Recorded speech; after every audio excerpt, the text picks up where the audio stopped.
You know, you would think if you pulled a 1.5 in the rating like Raw did last week, you would think that if you were responsible for that show, for that rating of a 1.5, you would think that you would attempt to move mountains this week. You would come up with a creative juggernaut that would make people put that remote control down, shut everybody up because we're so captivated, so intrigued with what we are viewing over the next 3 hours. But instead, we just got classic 3 H's. The same redundancy since he has taken over. Just do the same shit McMahon was doing, basically, but let's add some more minutes onto every match. So now we're just sitting through this fucking misery for an even longer amount of time when it's still A, is meaningless, B, does nothing for the future, and C, makes 0 sense. Because that's what matches like Judgment Day versus Tozowa and Street Profits does. Let's give them Chad Gable and AJ Styles and hope that they call it a banger. Because that's what today's wrestling fans, the geeks that so many of them are, they just want bangers. Fuck character development. Fuck characters that are larger than life. Storylines that captivate us. No, that's corny these days, we're told. We just need to see more tournaments to find out who the best in the world is. We need best of 7 series like it's an NBA playoffs. Right? We need to treat pro wrestling like it's a real sport. It's competitive action. That's going to bring pro wrestling to the promised land in 2022, BC. It's no longer about characters. It's no longer about epic storylines, outside the box, wild and ludicrousness. Nothing, BC, like that. We just want to see Daniel Garcia versus Wheeler Yuta. We just want to see Mansoor versus Carmelo Hayes, Ali versus Ricochet, Drew Gulak and Sami Zayn. One-on-one, man, get the popcorn, get the soda pop. This is going to be a night of fucking boners. Because we're going to see so many bangers, we're going to get boners. That's today's fucking geeks. See, Vince McMahon at least fucking tried to be bad with his Monday Night Raw, right? Vince McMahon, he would have like Ninja Tozawa, that's right, Tozawa dressed up as a ninja, chasing R-Truth, who's dressed up like a Christmas tree in a dog park. Right, Vince McMahon put effort into being bad. Triple H, 3 H's, he just produces a bad Monday Night Raw with zero effort whatsoever. He just has filler after filler after filler after filler, and that's the night. Night, everybody. See you next week. We'll do the same fucking thing. The one intriguing part of the night, right? Alexa Bliss with the sister Abigail on fucking Bianca Belair after she beats Bayley, teasing more of the Bray Wyatt, Alexa Bliss's next evolution in her character development and change and going for the title. That's probably the only good part of the night. But of course, the fucking geeks out there, all the ones that want the bangers, of course, they're all upset, right? The one fucking intriguing moment of the night with Alexa Bliss, and that's the one moment that they're fucking crying.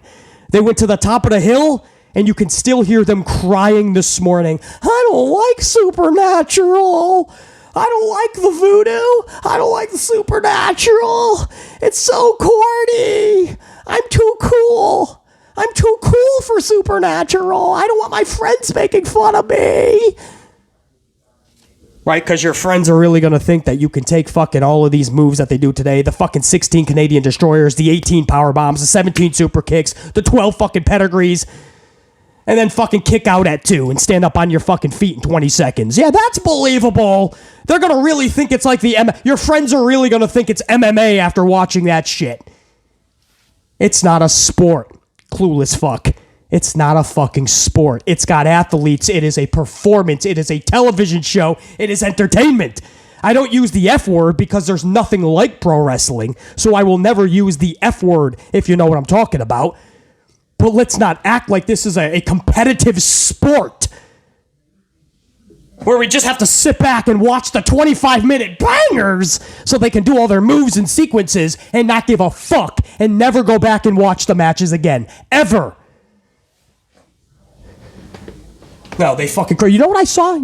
Listen to this will get you. I actually came across this, man. This was an actual fucking... This is something I actually read from a motherfucker. And it went like this. And I forgot where it was. I was looking at something and read it in a separate fucking thing. So I couldn't even tell you where this... But it literally said... Check this. I'm 38 years old now. There's no place for supernatural bullshit. Oh shit. Skid Mark Sampson is 38 years old, so there's no room for what made all of us fall in love with pro wrestling when we were younger. No. Because Skid Mark Sampson is 38, you can't have any fun anymore. You can't have those type of fucking awesome characters anymore because Skid Mark Sampson, he needs to be cooler now. He's a more mature wrestling fan. He wants to see Dan Garcia take on Mansoor one day. With a pipe in my mouth and a cold beverage over here. What is this? Is this the new La Cellier? If that's not the new La Cellier, you put it on ice. I'm a mature wrestling fan. I can't deal with the supernatural. No. I'm giving it way too much fucking credit. Obviously, it's the stereotypical fucking Doritos in one hand, other hand down his fucking pants. Pissed off when he sees women's wrestling because he's seeing females he could never get in fucking high school. That's why they get pissed when they see people like Alexa Bliss, right? That's the real fucking reason. It's the fucking girl that always escaped these type of fucking numbnuts when they were in school. So now let's just bash everything they fucking do. I get these fucking chumps. Trust me. I gauge these motherfucking chumps. So this motherfucker, he says, I'm 30 years old. There's no room for the supernatural bullshit. Well, Skid Mark Sampson, would you like us to fucking call up McDonald's headquarters and tell them to take away the Happy Meals? Because Skid Mark Sampson has grown up. Skid Mark Sampson cannot be bothered with the Happy Meal on the menu. Would you like us to call up Fox and other network executives and tell them to cancel the reruns of the Power Rangers?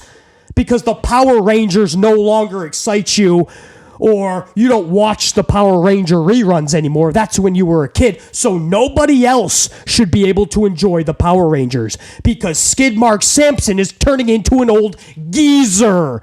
He's getting old and cranky. I'm upset now. I'm old.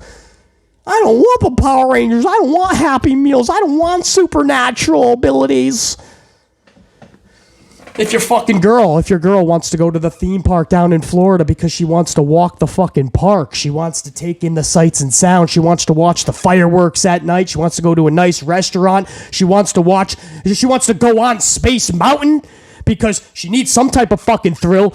She's sure enough not riding anything at home, so she wants to ride the real Space Mountain, right? If your girl wants to go to the theme park, are you going to call them up in advance and say, we're going to be there next Wednesday, but I'm going to need you to remove the teacups. Remove Dumbo, Winnie the Pooh, the Many Adventures ride, fucking Peter Pan, It's a Small World After All. Remove all the kiddie rides. Me, Skid Mark Sampson, is coming through the park. I want to see no kiddie rides.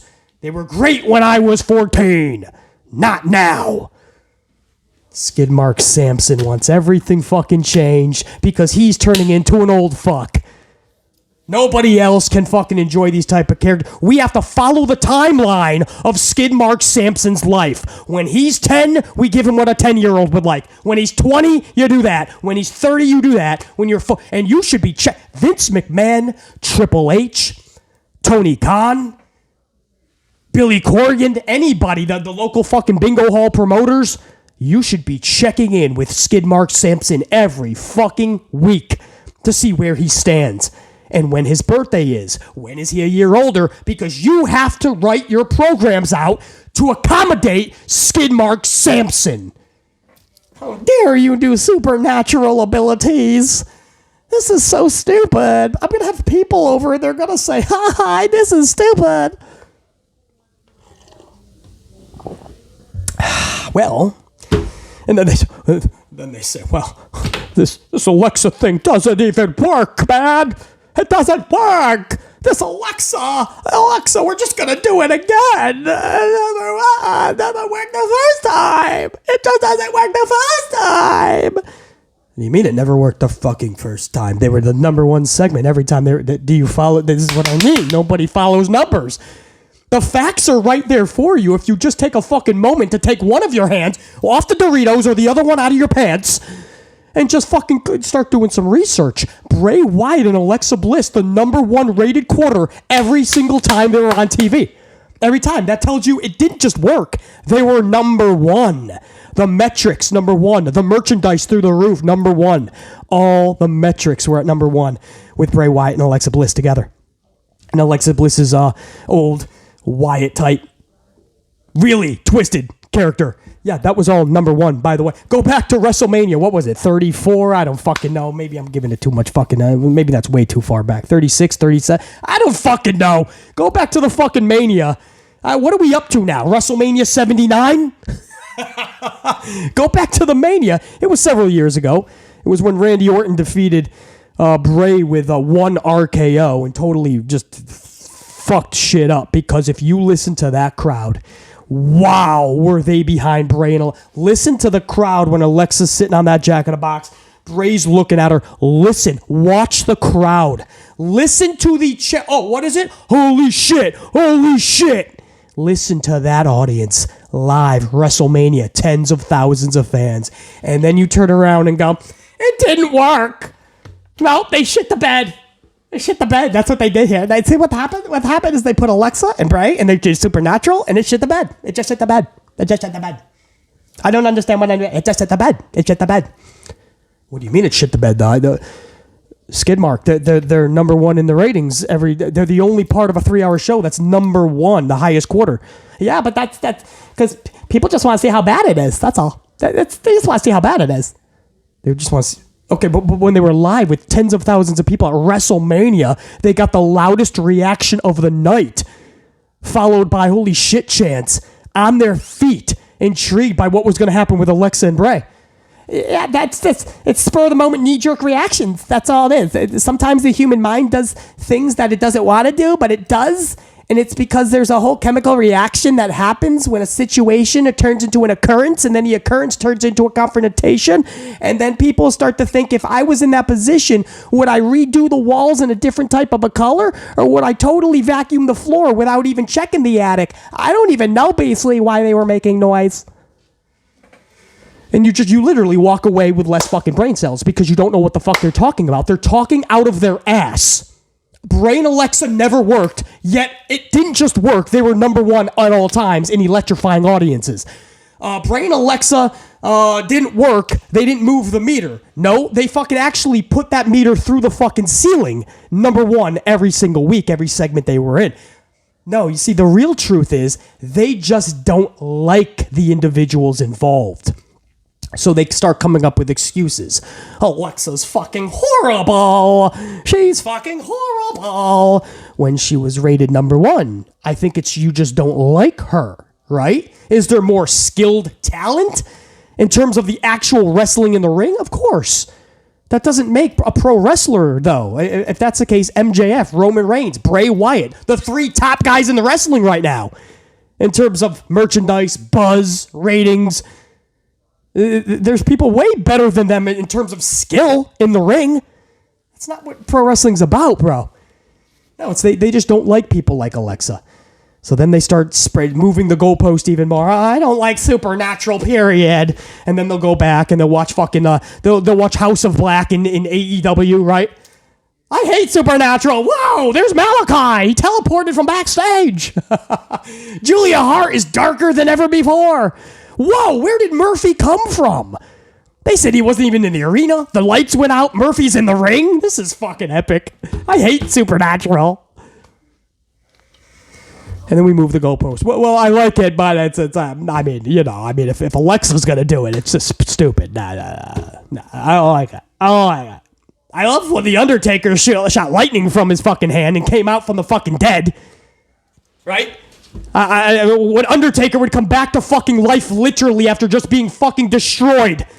I like that, but I don't like when Bray's gonna do it. I don't like, it's too much Supernatural with Bray, man. Uncle Howdy's crossing a line. I stopped the line at shooting lightning bolts from my fucking hand and coming back from the dead 76 fucking times. But if you're going to have an alter identity, I can't do it, man. I can't do it. I can't do it. I can't do it. I can't do it. I can't do it. I can't do it. I literally can't do it. I don't like Supernatural. I'm 38 years old, Skid Mark Sampson. I don't like Supernatural. And what do you get? You get bangers. You get the promoters trying to fucking accommodate these geeks, these fucking morons that don't understand pro wrestling at all, that don't understand that Supernatural has always been a part of wrestling and will always be a part of pro wrestling as it should be, because it's fucking epic. And people, the majority of the audience, are intrigued by it. It adds so many layers. I know, like my amplified unit and so many others, that we are watching a 3-hour television show, an entertainment show that is not real fighting. It is scripted. It is predetermined. As Ronda Rousey says, they don't even use rehearsed anymore. We practice in my ring at home. Me and Liv Morgan, we practiced. Me and Shotzi, we practice. It's entertainment. It's rehearsed, practiced, pre-planned, scripted out. It's entertainment. It's entertainment with athletes. And in 2022, we're trying to change what wrestling is. It is now performance-based. It's about work rate. It is about the bangers, the gymnastics, the trampoline bullshit that we can put on in the ring. How many flips and dives can you do in a 12-minute match? How much no-selling can you do in a 27-minute match? So we don't give a fuck about people like, people that should be larger than life. No. We're going to fucking put Dan Garcia on the pedestal. That's right, Dan Garcia. No offense to you, Dan Garcia, man. If I passed by you at a fucking Carlo's Bakery, at a 7-Eleven, if you were putting in the fucking oil at the Jiffy Lube, stocking the groceries at the Stop and Shop, I'd walk right the fuck by Dan Garcia. That's just not larger than life, bro. You want me to fucking, you want me to show up to an autograph session for Mansoor and Ali and everyone's supposed to lose their shit? Half of us fucking bigger than these wrestlers these days, man. We're walking in, BC's delts are fucking banging out. Ali's like, fuck, man. Got some fucking delts, dude. Can I get your autograph, Bayley? Wrestling is in the shitter for many reasons. These fucking geeks, these fucking morons, these Skid Mark Sampsons, bitch boy Bradens that cry because Supernatural has ruined their night. Supernatural ruined your night? It was 3 hours of a shit fest. Don't fucking lie. Stop lying to yourself because you ain't lying to us. The show fucking sucked. Don't lie. Say what it is. The one fucking intriguing moment is the Sister Abigail spot. Of course, Bianca stayed there way too long. Made her look fucking foolish as shit, by the way. But they wanted to sell the look. Listen, it was the only intriguing part of the entire fucking night, sadly. And how do I know? I watched the whole thing. I did 3 pages of fucking notes. And now we're going to fucking talk about it. Raw, 12/12/22. That's your cold open. I'm BC. I've been under the weather. I've been in and out of Florida the past week, and I'm going to be sticking around Florida for the next week plus. So hopefully you guys ain't noticing anything, man. We brought most of the set with us. Everything should look pretty usual anyway. So you should not know when I'm back up north or down in Florida. It should still look good to you guys. And I appreciate you guys for last night, by the way. Last night, I did a half an hour live stream, a half an hour before Raw, with 8 minutes of notice. And you guys showed up, man. We had a few hundred live chilling out with BC for that half an hour. And then a couple thousand already caught that sense. So you guys were fucking awesome. To show my respect, my appreciation for my amplified unit, I'm going to say this right now. You guys asked for it for a while. Channel memberships are coming to the channel soon. So be on the lookout, man. A little Christmas present from BC. You guys are going to get shout outs in every single fucking video. You guys are going to have special live streams just for members. That way it's easier to shoot the shit and really gauge my unit. So the members only live streams, it'll be about, half an hour live streams, but for members only, I think that'll be fucking awesome and something I've wanted to do for a minute now. So you guys will be getting that too. So last night was just so fucking awesome. I appreciate that, guys. I know I got that out so late, it had to turn into a live stream. And you guys made that so special. Under the weather. BC's under the weather, but you guys were throwing BC coffees and fucking teas and shit. You guys are the best, bro. And when I speak on pro wrestling, like the supernatural shit or anything I'm talking about, it's always great to know that it's not just BC thinking this way, that my amplified unit understands that even if you don't agree, or I disagree, BC, at least you understand what I am saying is coming from a pure place where we need to see wrestling get better, because even you understand it's on life support. So even if you agree or disagree, it doesn't matter. BC is telling you what is right and what is wrong, because I don't even care what I like. It's about, at this point, what is right, what is wrong. And that's why people like Skid Mark Sampson are not a part of the solution to help pro wrestling. They're a part of the problem. I don't like Supernatural. I'm done with it. Get rid of it. Well, it's not about you, Skid Mark Sampson, just because you're 38 years old and you're getting older and you're getting more cranky and you don't love the shit that you once were fucking enthralled with because you're an old fuck now. Tough shit. If you're too old and cranky, then maybe it is time to hit the bricks and you got to leave pro wrestling, sadly, like the fucking many others that have. BC, I still love professional wrestling. Most likely I'm going to forever and ever.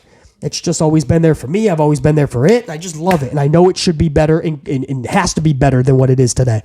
But Supernatural always has to be a part of that. Kayfabe always has to be a semi-part of that at the bare minimum. Even in 2022, where Kayfabe, everybody's taking a shit on it every fucking week, every show. Every time they go on social, people are trying to piss and shit on kayfabe, but it always has to be an element of pro wrestling. Pro wrestling is a television entertainment show. That may pain you to hear, guys, because we always like to, in AEW especially, we always used to talk about sports entertainers and wrestlers. I hate to be the one to break the news to you.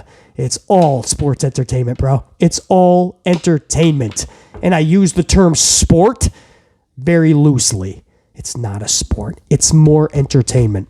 And again, those may be painful words, and you may want to put on the earmuffs now. You may just want to wait for your next banger, right? Where you can see wrestler A in his fucking trunks versus wrestler B in his little tight pants, and they're going to give you a 27-minute banger with all the flips and all the dives and all the trampoline spots and all the gymnastics you could ask for. And you're going to go through all your chants. This is awesome. This is awesome. Fight forever. Fight forever. I'm sorry, man. PC's making himself laugh now, man. Laughing at my own jokes now, bro. That's really no shit. Hit the fucking fan, bro. You know, and then they'll go on social and talk about what a banger it was when they're never going to go back and watch any of this shit. You know, back in the day, BC had every single Coliseum home video, guys. I rewatched every pay-per-view from back in the day like 1,000 times. They were so special. Nowadays, nobody even goes back to watch shit. They claim they love it. They claim they saw a night of bangers. They say it was immaculate, and then they go and they watch people like BC Amplified instead of even watching the post shit from the show itself. Raw has a post show. SmackDown, I think, still has a post show. Raw does. No, they go and they watch people like BC because, fuck, way more entertaining than these fucking shows. There's nothing worthy enough to go back and watch. They claim it was a banger. They claim it was epic. They claim wrestling is fine. It's not on life support, but they don't want it. They're never going to go back and watch a fucking Ricochet and Ali match. They're not going to go back and watch Dante Martin versus Orange Cassidy. They're not going to watch Wheeler, Utah, and Penta 3 or 4 fucking times like I used to watch fucking Ultimate Warrior Savage 1,000 times. And the Warrior was deemed as one of the worst wrestlers, like skill-wise in the ring, one of the worst ever. Why have I watched all of his matches 1,000 times? Because Ultimate Warrior captivated me way more than Cassidy, Utah, Garcia, Ali, Mansoor, Tozawa, Masay, and so many others.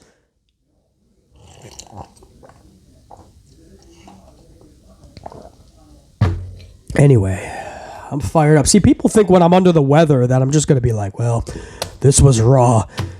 12-12-22. Alexa Bliss defeated Bayley. No, man. No, you're still going to get 100% amplification. When I'm under the weather, sometimes I'm even more amplified. Because like Skid Mark Sampson, I'm cranky.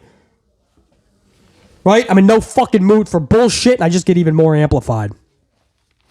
Skid Mark Sampson wants the Happy Meals away at all times, though. Not just when he's under the weather. He's just cranky at all times.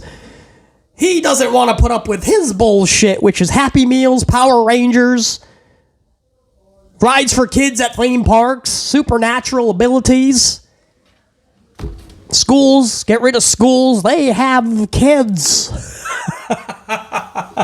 Skid Mark Sampson, man. Oh, BC's making himself laugh over here. I'm cracking myself up here, brah. Alexa Bliss defeats Bella. We're starting the review, by the way. 25 minutes into this bitch. We're going to start the review. Alexa Bliss defeats Bayley via Twisted Bliss in a 15-minute contest. So proud and happy for Lexi. She literally earned this spot, and I mean literally for months and months. She's been just doing interviews like, I don't even know what I'm doing. They don't know they have nothing for me, and I'm just going through the motions. It sucks.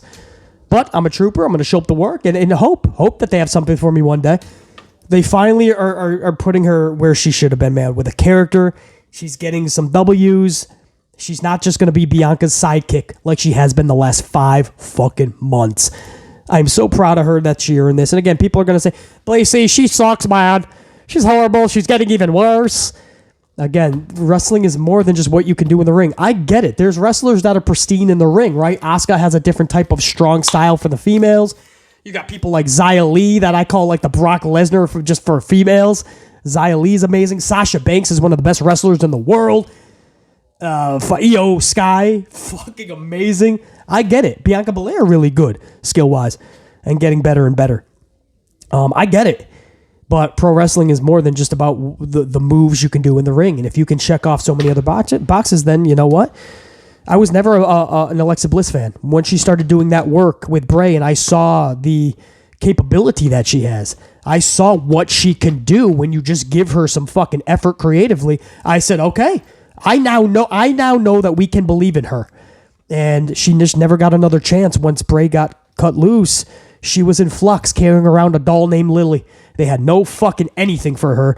They tie her up to Bianca to play the sidekick for 5 fucking months. She has more than earned at least an opportunity to be something again. So I'm so proud of her. Now the real question, and after the match, Bianca, who was on commentary, Bianca gets in the ring, holds up her title. They go to do a handshake. Alexa's like, nah, hug. We're good buddies. They go to hug, and Alexa sets her up in Sister Abigail, looking right at the fucking hard cam. With those eyes fucking like so, you know, she's turning, man. I don't know about a full throttle heel, but she's turning. This is fucking epic. Now, Bianca was held in that Sister Abigail a little bit too long.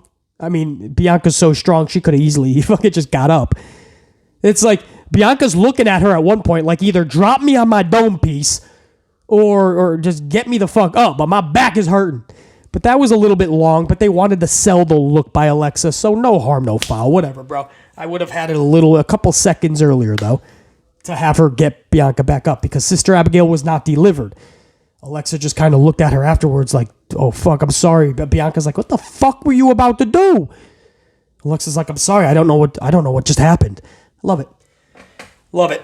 And for those that are crying still to this morning, and you're not going to like what's coming because you're going to see more Bray Wyatt and Alexa. They're going to be the highest rated segments of every show, and you're going to cry and act like it's just not working when it's the rest of the fucking, it's your bangers that are not working, buddy. That's what's put pro wrestling into the fucking shitter. It's not Bray Wyatt and Alexa about to do a Sister Abigail. The same motherfuckers that when Austin Theory put down his cell phone and turned into Super Theory, got titles now. Lashley can't hold a candle to him. Rollins can't find a way around him. All because he put down a cell phone. He got meaner. That's fucking Superman Clark Kent. Clark Kent goes into a fucking phone booth and he comes out Superman. The guy put down a cell phone and he wears a green jacket instead of a yellow one now. And all of a sudden, oh wow, I believe this theory. But you're not going to believe that Alexa can be... I'm cracking myself up again, man. I'm making myself laugh, man. I used a Superman Clark Kent reference on Theory. It's true. He puts down a cell phone. Maybe his hair is slicked to the other side now. He puts a different jacket on, and all of a sudden everyone's like, I like this reset that they did with Theory, as if it's anything different. The guy still runs away from people. He still wins in a cheating format. He's backstage watching the match with Lashley and Rollins with his cocky ego, licking his lips, flexing the fucking del. It's the same fucking Theory, but we'll love that. Fuck if Alexa's doing it, though, because it's supernaturally. Yeah, I'm going to believe somebody's going to fucking put down a phone and all of a sudden turn into Superman. That's like going down to your local pub, the local bar, and every night you get a little bit drunk and then you get beat up by everybody. You keep going back every night. You get beat up every fucking night. But one day you get a new pair of Jordans. And that night you go down to the local pub, you start drinking, and when it's time to brawl and get your ass kicked, you beat the fuck out of everybody. You go in the next night with your new Jordans, you beat up everybody again, and the next night, and everyone's like, wow, how is Teddy so fucking strong these days? I don't know. He didn't get any fucking new size. He got new Jordans. I noticed a few extra inches in his Superman punch on his height. It's got to be the Jordans. Now he's beating everybody up in the bar. No, he put the fucking cell phone down. Now he's champion, and he's... Stop it. Cut the shit. You want me to buy into your Superman bullshit, but you're not going to buy into any supernatural. Fuck that shit. Alexa Bliss sets up Sister Abigail. BC loved it. Other people are sulking on their mountaintop this morning and going forward. You are not going to like what happens, guys, going forward. You're not, because you're going to see more of this, and it's going to be epic for people like BC, and it's going to make you fucking cry. But you know what? That kind of makes me happy, too. So I guess I win either way. I get to fucking see that, and I get to hear every bitch boy Braden cry into the tear bucket. I love it. Now, what the real questions here that BC wants to know is, when and how did Bayley piss off 3H's? Does Bayley have daddy issues in WWE because PapaH is derailing Bayley's prestige? Here's some facts for you guys, just to back up what BC is saying. And if you guys hear other noise, all apologies. As I said, we're not in our normal setting. These hotels have a lot of other noise going on, but I was able to have a good setup here. So you guys are probably hearing... I can hear a lot of other chatter as well. Yeah, say hold on. I'm picking it up on my playback. So, again, we're just not in our normal setting, guys. As you know, we are out of state, but hopefully with the visuals and everything, you guys are not noticing too much. And BC's loud enough. I should be fucking toning them out anyway. But listen to these staggering statistics for Bayley. And if she didn't piss off 3H's, then I don't know what the fuck 3H's is thinking, or is he just sour now on Bayley? But Bayley has had 22 matches since October 1st. All right, just go back a few months. October 1st, Bayley has had 22 matches. She has won only 3 of those 22. 3. And one of them was a tag team match. So she's really only won 2 singles matches out of her last 22. October, November, December. 3 fucking months. 22 matches. 3 victories, only 2 by herself. That is a 13% winning percentage, guys. That means that Bayley loses 87% of her matches. You may think wins and losses don't matter, but oh, they do. Especially when your name is Damage Control and your whole shtick is setting the bar in the women's division. That's literally what the group was formed for. That's what they said. And the only damage that needs to be controlled is to Damage Control, because that's where all the damage is right now. To Bayley, anyway. Iyo is looking like she's a little bit more on the upswing. But for Bayley, I don't know what they're doing with her, man. I'm sure there's going to be people going, character reset, Bayley, don't worry. H knows what he's doing, and H we believe. It's got character reset. You know, it's funny that when 3H's wants to reset you, or he just has nothing for you, he just turns you into the Brooklyn Brawler. He just turns you into the mayor of Jobberville. These are performers, wrestlers.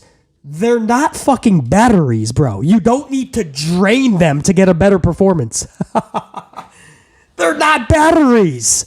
It's like when you get a new cell phone, they tell you to drain it out and then totally fucking start to recharge it. But drain out because there's a little bit of battery in it. Drain it out and then recharge it. These wrestlers are not cell phones, bro. Theory does not have to lose more to get a reset. Bayley doesn't have to completely hit rock bottom just to get a reset. You don't have to completely sour fans on somebody or completely make them look so foolish that fans can't even look at them in a good way. And then you're just making it 10 times harder for yourself when you do the supposed reset. Not everybody has to hit rock bottom with 100 losses before you could do something with them. But the problem is 3H's is not creative one bit.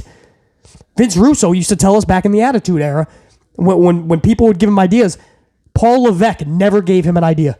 Paul Levesque had no good ideas. He took Dusty Rhodes' NXT, and we all know what happened, man. He had a few good years with that, and when he was faced with adversity and a problem, an issue, competition, and Tony Khan's AEW, he shit the bed.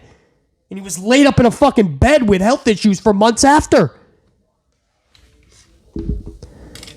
Not trying to diss the motherfucker, but this is what happens when you're not creative.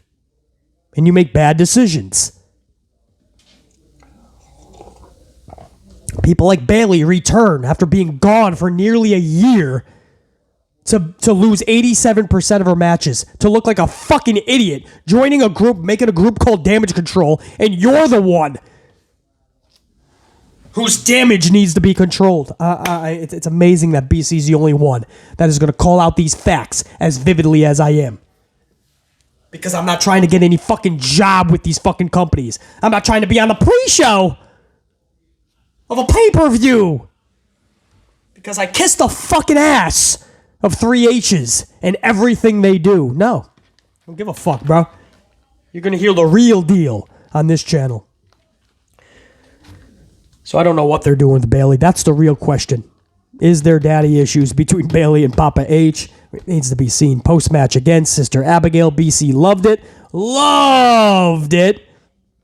And I loved watching and seeing everybody fucking cry afterwards. That's fucking epic. Cry. It makes BC happy. Yes. More Happy Meals. More Power Rangers. More kiddie rides. More Supernatural. Piss off the 38-year-olds.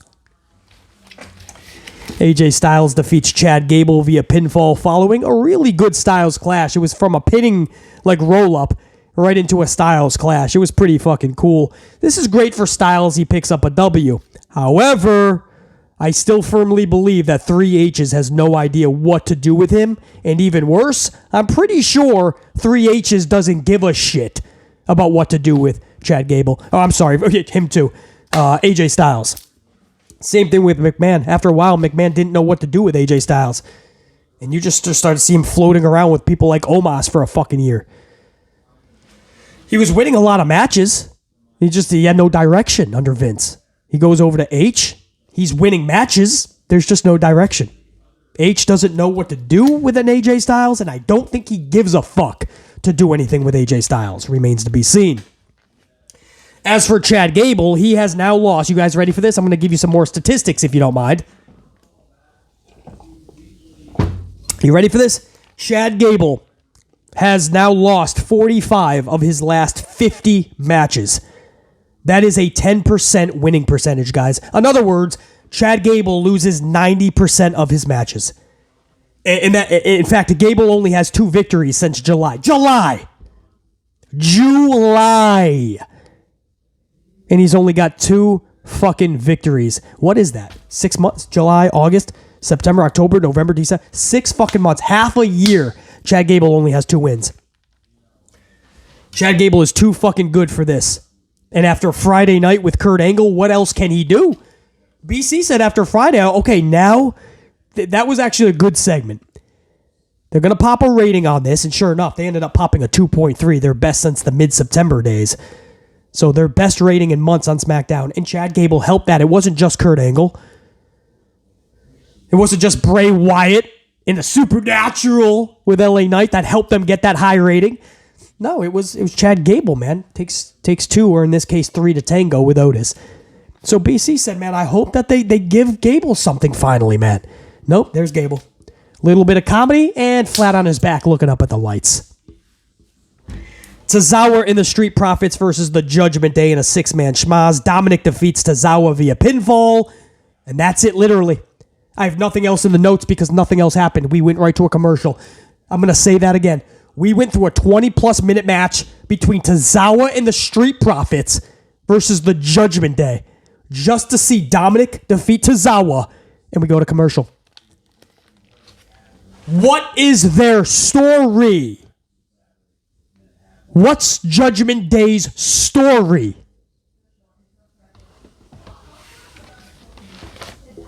Why did the Profits have to eat a loss for no story progression?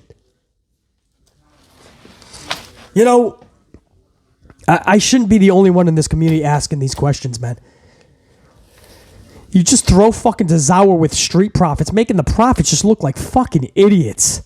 All you have is this nonsensical 6-man schmaz. And then after 20-some minutes, the Street Profits just fucking lose, and we go to commercial. I don't know what that did for Judgment Day. Do I look like Judgment Day any more fucking badass? What is Judgment Day's story, and why are the Street Profits being sacrificed for it? Taking nonsensical L's in a tag division that needs tag teams being relevant, that seem prestigious. Why? Nobody wants to ask the question. Certainly not 3H's. This is exactly what happens, man. Whether it's VKM or 3H's, it's the same fucking issues. They make decisions without thinking. Vince McMahon used to do this toward the end of his fucking career. Or he's still involved, trust me. But toward the end of his main run there, he just wasn't thinking things out. Triple H. 3H's, he doesn't think. He's like, let's have a filler, 20 fucking minutes, you 6. Then we'll go to commercial. I can't be bothered right now to think of a fun story that happens during or after this fucking match. This is not pro wrestling, man. Just throwing out match after match after match after match and hoping that a few of them will go bangers and chant our fucking holy shit chants and our this is awesomes and our fight forevers, and that we'll go on social and talk about what a banger we just watched. H has to stop catering to these fucking geeks, these bitch boy Bradens, these skid mark Samsons, because it ain't working. Oh, that's not true, though. What am I saying? No, these are fine. It's the Supernatural Alexa, basically. You know, the highest rated segments? Yeah, those are horrible. Horrible. We're going on to hour number 2 right now. Hour number 2 starts with Johnny Wrestling and Dexter Lumis. Giving away merchandise and shooting t-shirts into the crowd. Miz hits ringside, steals Dexter's money. That was once his money. Adam Pearce hits the top of the ramp and orders Miz back to the ring to give the money back to Lumis. Eventually, they reach a deal on a match for next week. Miz versus Lumis in a ladder match, double or nothing. Lumis will put up his money on the line. Miz must also match it. And they did a whole shtick where Miz is like, I'm not broke, but Maurice won't give me money, so I can't match it. And Johnny's like, well, you better find a way. That's the only way you're going to get this match. So next week, ladder match, 2 bags of money will be up high. And then Johnny Wrestling tells Miz to dress like an elf and start giving away all the merchandise that they brought out for the fans. I just don't know what I don't know what they're doing with the Johnny Wrestling. You brought back Johnny Wrestling for what? To blow a fucking whistle? For this, I mean, he's great in comedy. Trust me, if you watched NXT back when Johnny was there with Candice LeRae and Dexter and Indy Hartwell and many others, it was comedy gold. But he's been here for months now, and you have just killed any intrigue by a casual fan that didn't know a lot about Johnny Wrestling. You gave them zero fucking reason to give a fuck about this guy. And that's the fucking truth. So you have, and then his wife. I asked the same thing. I'm questioning what the fuck 3H's is doing with wrestling. Johnny Wrestling. What's he doing with his wife, Candice LeRae? She's in a match next with Iyo Sky. And it was an odd first couple of minutes as Bayley doesn't have a working headset on commentary. Graves is telling Kevin Patrick to handle play-by-play while he helps Bayley with her headset. But there's just one major problem with that. You see, Patrick is absolutely fucking horrible on commentary, and he literally cannot do play-by-play. So Graves isn't saying shit because he's trying to help Bayley. And Patrick is more lost than he usually is when Graves is holding his hand. Well, now he doesn't have Graves to hold his hand, so he's fucking lost. He's not saying anything. It's fucking silence. The crowd is asleep from the match, warmed up in their Snuggies. Maybe somebody read them a bedtime story over some hot cocoa, and we went to commercial break. That was the first few minutes of this match. I mean, it was bad, and I love Iyo Sky. It was sad. Kevin Patrick has to go. This is not shade. I don't want to see him get fired. Maybe he can go back to his backstage role, put Byron Saxton back where he belongs with Corey Graves. I don't even know why 3H's would 3H's has botched so much, and nobody wants to admit it. Even when they say the show fucking sucks or is bad, they don't want to bring any heat on the Triple H. But when something goes good, they're right there to put this guy on a pedestal. 3H's has fucked up so much, whether it's a fucking Bayley, a Theory, a Candice LeRae, a Johnny Wrestling, putting fucking Kevin Patrick on commentary, and removing Byron and Corey Graves' chemistry. Fucking kidding me, bro. Can't even. Now, when we come back from commercial break, there was a few more minutes, and then Iyo just defeats LeRae with that ever so beautiful floating moonsault. The true genius of the sky. Wow, BC was about to flip for a second, man, because there was a moment where I thought they were going to give the victory to LeRae, and she needs it. She cannot afford a loss. But I was looking at Iyo, and she's just on point, and I was like, there's no way Iyo would lose this match. You cannot have Iyo lose this match, man. I was legit going to blow a gasket a little bit, but they flipped it. The genius of the sky, that moonsault, that floating moonsault, so beautifully done. 1, 2, 3, Iyo picks up the W. So LeRae eats the L. Now with LeRae, as I just said, why even bring her to WWE if you don't know what you're doing with her? She's 50-50 booked to the definition. Guys, she's had 6 matches on the main roster since she debuted. 6 matches. She won, she lost. She won, she lost. She won, she lost. That was her last 6 weeks. That's the legit definition of 50-50 booking. The only problem is these days people are worse than 50-50 booked. Bayley, Theory, Gable, most everybody is less than 50-50. But with Candice LeRae, it's like, how does anybody get behind her? How can you get a casual fan to give a fuck if they're just watching her lose every other week? BC is right, dude. Wins and losses matter to fans because they put that in their memory bank. They put that in their subconscious, and then we go back to that shit.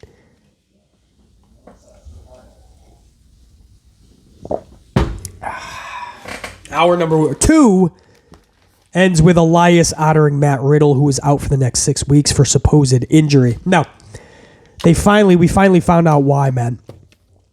He failed his second drug test, wellness policy violation. This is what BC did not know this. I was literally watching the show, doing my notes. Now, this is what I put in my notes after they kept driving home 6 weeks. They kept saying this, and BC was like, hold up. Something doesn't sound right. If it's like an injury, you don't literally hold it to that set week. You usually say like 6 to 8 months, 5 to 8 weeks. Hopefully they'll be back in this time frame. You don't say like 6 weeks, they're back. I'm sorry, how do you know exactly? There's no fucking way. So before I even found out that he failed that test, this is what I put in my notes verbatim, guys. This is exactly what I put in my notes. I put, Elias is honoring Riddle, who is out for the next 6 weeks from supposed injury. Now, BC is calling bullshit. We know that Riddle was literally pulled from last weekend's live events, with, at the time, no explanation whatsoever. Then WWE comes up with this odd timetable. 2 weeks later, of 6 weeks. Sounds to BC like this is a WWE Wellness Program violation, and Riddle is serving a 60-day suspension. And after the show, BC found out that he was exactly right. But that's what I put in my notes before I even saw that shit, because you could easily connect the fucking dots here, man. It was obvious what has happened. He was pulled with no explanation, which means like he didn't even know why he's being pulled. Oh, you best know. I think you know, motherfucker. And then we find out that it's the exact pinpointed timetable to return. No. Wellness violation. Matt Riddle. And I guess we shouldn't be too shocked. This is what did him in MMA. He failed several tests down there. Already failed one in WWE. He was told if he gets a second one, it's going to be 60 days. He's already served a few, and then they're saying 6 weeks from last night. So any which way that you dice it, it's going to end up being a 60 full day. Some people are saying like it was 30 days or 6 weeks. It's going to be a 45 day. No, he was already serving days, guys. It's going to end up being 60 days because it's another violation. So, I mean, this dude just has a lot of ideas. This dude he makes questionable decisions. I'll just leave it at that. And I was never a fan of putting him and Randy Orton together because Orton has his own little demons and issues and questionable decisions that he makes. And putting them together, I know Orton just wanted to get high with Riddle all the time. He literally admitted that several times in interviews. But sometimes it doesn't just stay with the fucking with the joints. It doesn't stay with the marijuana. It doesn't stay with that shit. And when you get around like-minded people, you make stupid decisions, man. And now Matt Riddle is out of WWE. And one more time, he will literally be out of WWE for good. So he's going to be coming back on thin ice. Furthermore, I do have to say as well, why is Elias this emotional about losing Riddle? They had one tag match together, guys. One tag match. And Elias is out there with like words that Elias wrote in a song before he left. He's got a picture of Riddle like it's a funeral. The lights are dimmed. He's doing a performance for Riddle. And I'm like, whoa, you guys fucking just met. You became that team last week. Like, what the fuck? I don't know. They had one tag match together, and BC's like, oh, this is so stupid. Elias versus Solo Sikoa. Solo defeats Elias with a spinning solo, his finisher. Obviously, Solo cannot lose this match, but why is Elias... Wow, man. Elias turns into Ezekiel, then that doesn't work. He turns back to Elias, and 3H's is just like, I'll put you in a tag team with Riddle until Orton comes back, so you're just a placeholder. Now that we lost Riddle as well, you just go out there and just lose some matches. I mean, poor Elias. The same shit that we used to fucking freak out on Vince McMahon about, man. Because it was stupid as fuck how he's 50-50 booking motherfuckers and not thinking about people that need W's. H is doing the same fucking shit.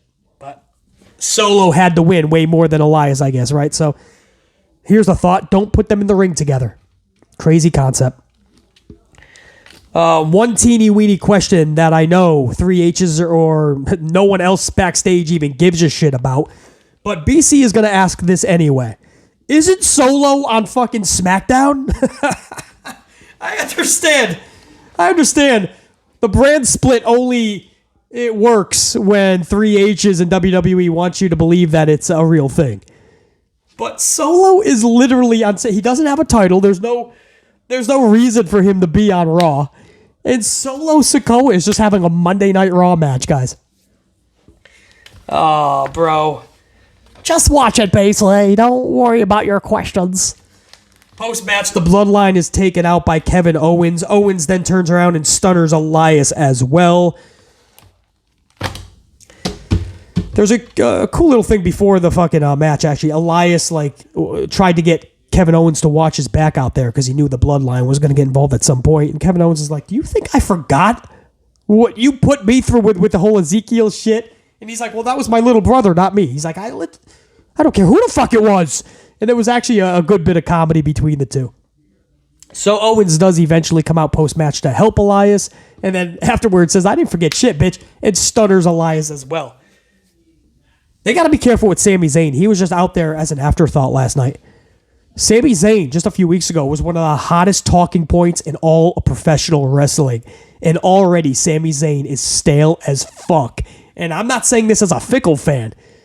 Trust me, I didn't completely get on a Sami bandwagon when this shit started anyway. I've always liked Sami. And I was hoping for the very best with his storyline and where this is going. But the past War Games is the only moment since the Usi comment where Zayn has been relevant at all. I mean, he's out there just like a cheerleader. The crowd is dead. The Usi chants have gone to a bare minimum to nothing now. I mean, the steam, the momentum that Sami Zayn had just over a month ago with that Usi comment and everybody breaking character and Sami Zayn's stock rose like 85%. That's gone, man. That's completely fucking gone. I just hope they start booking Sami Zayn a lot better going forward. I hope he can get that momentum back. I really do. I have big concerns for Sami Zayn, bro. Hour number 3, Asuka's music hits. And sure enough, there's Asuka, not Kana, which has been teased all week by Asuka herself. Nope, it's Asuka. However, when she takes her mask off, she has no face paint on. And she's super focused. There's no smile. There's no real dancing. It's just all business. So as we go to commercial, BC is super confused as to what we're doing here, right? And we're starting to see the change. She already said goodbye to Asuka, basically. Was it goodbye to the face paint and slowly we'll start saying goodbye to more layers of Asuka? Or is this just a more mean streaked Asuka-like theory? Like, what are we getting here, man? She literally teased Kana, not just a meaner Asuka. So, you hear Asuka's music, you see Asuka, but it's definitely a different version as we go to commercial break. Back from break, we're into a Rhea Ripley versus Asuka rematch. This is not good because you know Rhea Ripley can't lose. And you sure as hell know that Asuka should not be eating another fucking loss like she just did to Rhea Ripley last week. But guess what? This is what they booked. So you're just hoping that Asuka's fucking character change does not get overshadowed by a defeat. So we have Ripley versus Asuka in this rematch. Dominic interferes, and Asuka looks like she's going to kill this motherfucker 86 different fucking ways, man. The look that Asuka gave to Dominic when Dominic interfered. If you've ever had a fucking a girlfriend, a lady friend, a wife, a fiance, any type of fucking girlfriend, and you fucked up, you get that look that says you're going to be on the couch for the next 7 weeks. That's the look that Asuka gave to Dominic. It was phenomenal. And then Asuka spits blue mist into the face of Dominic. And then is immediately hit with a riptide and is defeated 1, 2, 3 by Rhea Ripley. But I'm not totally flipping out here, man. And after the match, the face on Asuka, I mean, I saw enough here where there still is hope that Asuka's character change is going to be done correctly. Before I totally flip on this, man. Because I said with all that teasing and you literally said goodbye to Asuka. That was her words on social. Now you can't just look like an idiot and come out as Asuka. But that's exactly what 3H had her do. But there was enough here to keep that hope going forward. So I'm not going to flip yet, man. I'm going to give this another week and see where this really goes. But if this is one of those things where she just keeps losing for the next 2 months, and then we get a character reset, Austin Theory-esque, no, man.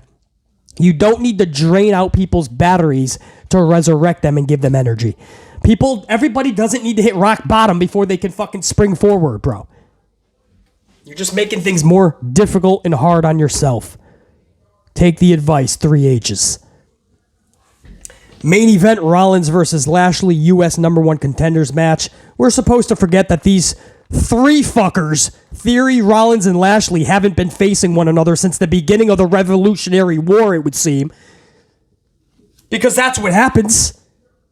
We're supposed to forget that Ali, who had literally a 5-match losing streak going into last week, guys. We're supposed to forget that Ali had a 5-match losing streak, and then last week gets a United States Championship match with Theory. How does that make sense? He's on a losing streak.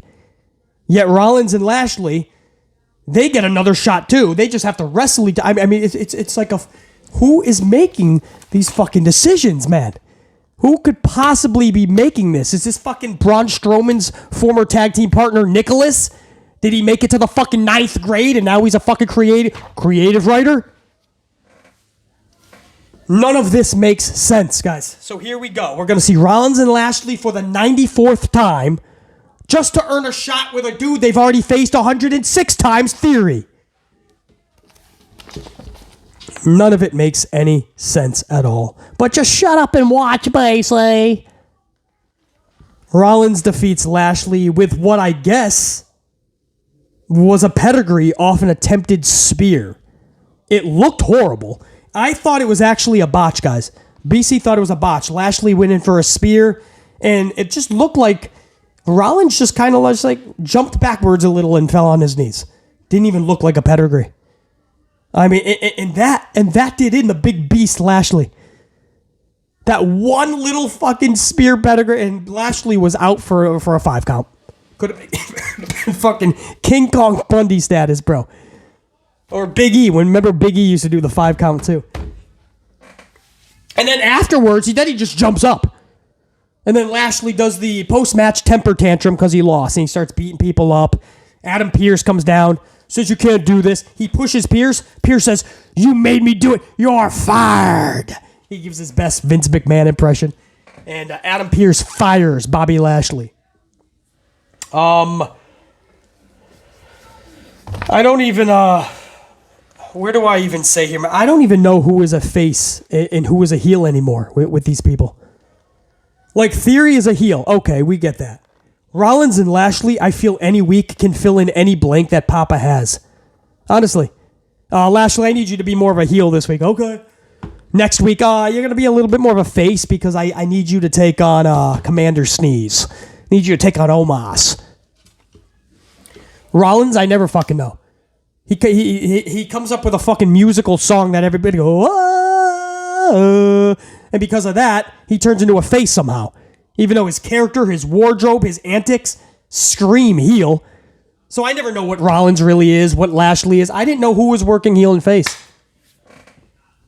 And this is where somebody goes, well, BC, Rollins was more of the face. You're going to try to explain it. You're missing the point. The point is, most people don't even fucking know anymore because the waters are so muddied.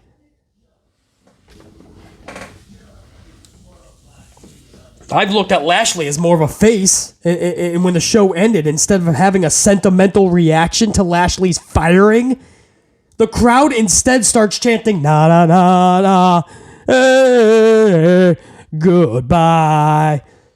They started chanting goodbye to Lashley like they couldn't give a fuck. I'm pretty sure they were going for a much more sentimental, I feel bad for Bobby. The guy was getting serenaded like, check you. You weren't anything anyway, and that's sad because Lashley should have been, but he's been booked tragically bad by Vince McMahon and even worse by Triple H. That whole fucking main event was fucking... the company's fucked. Monday Night Raw. So the SmackDown continues to carry this company on its back. And the worry here is that how much longer can SmackDown carry the whole company on its back before the back breaks? Your back can only carry so much weight for so long. SmackDown is eventually going to start to crack if it has to carry the entire load. Monday Night Raw has to step the fuck up. Do I expect them to beat their 1.5 from last week? 1.536? Yes. Because you got to be really, really fucking bad for a while to keep getting 1.5s. So I think they're at least going to hit 1.6. It was not a show worthy of the 1.7s. But, man, if they get another 1.5, the H needs to just fucking resign now. Because it ain't getting any fucking better, bro. Just not much more I can say, man. Just BC's under the weather. We got to get over the weather, bro. Over that shit. BC, top guy, I am out. Think, be, live, amplified always. Till next time, BC says, check you.